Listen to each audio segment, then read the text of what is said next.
So, so very cool. That's been a fantastic piece of the journey. I'm the old guy, right, who's been on a podcast since 2009, right? So here we are, 2026. Like, I don't know, that's what is that? 16, 20, wait. If it's 2010, that would be 17 years of podcasting, because I do have a podcast now called Live Beyond the Norms, related to what I focus on a daily basis now. But yeah, I guess an old school podcaster. Well, the E dash certainly dates the name. Yeah. And I think that, it was time to update from that standpoint, but I think that shows, tenure and like stability and length. And then, when we would joke even 8 years ago, when it was starting to get hot, we were saying that, podcasting before it was cool, it was really a means to communicate information to a remote team, of what's going on and what changes are being made. And I really think that format now, the one to many, it's a way to disseminate information. And I know that I've done a lot of interviews recently, and you and I were talking about it previously, but for the audience, I was going through a Goldman Sachs MBA, which I may or may not have mentioned on an episode or two. And I basically, prior to that, because there's been a couple summers where when you were a lot more involved, Chris, we didn't keep up the cadence of the weekly podcast, and that was part of people's ritual. And we lost a lot of audience during that frame, and a lot of other people came out doing stuff. And so I had remembered that lesson. And so I banked a lot of podcasts, and I really just dripped them since the beginning of the year.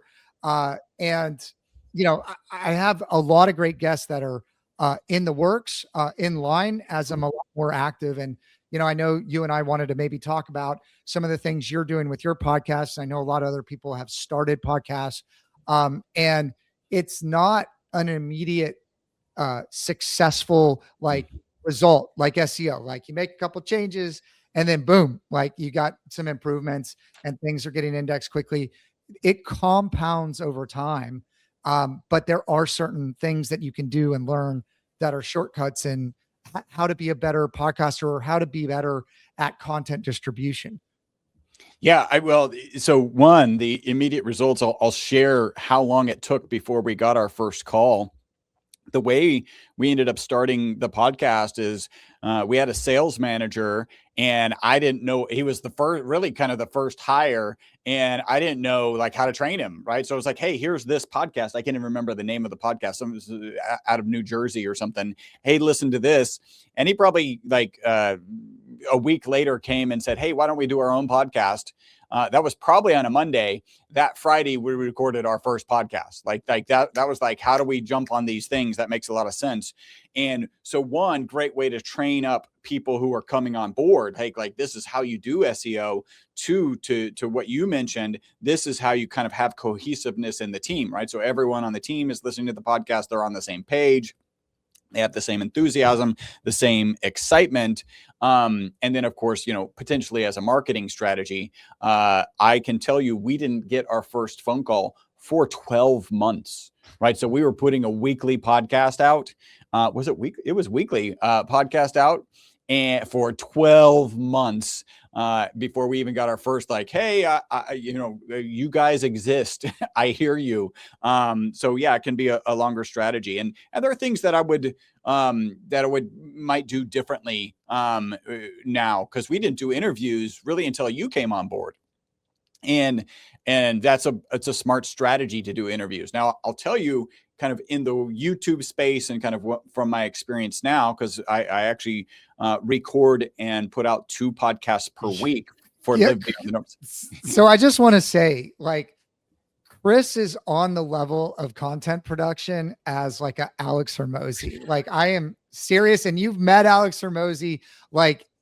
I mean, Gary Vaynerchuk, whatever. You are pumping out in your vertical more content than anybody I've ever seen.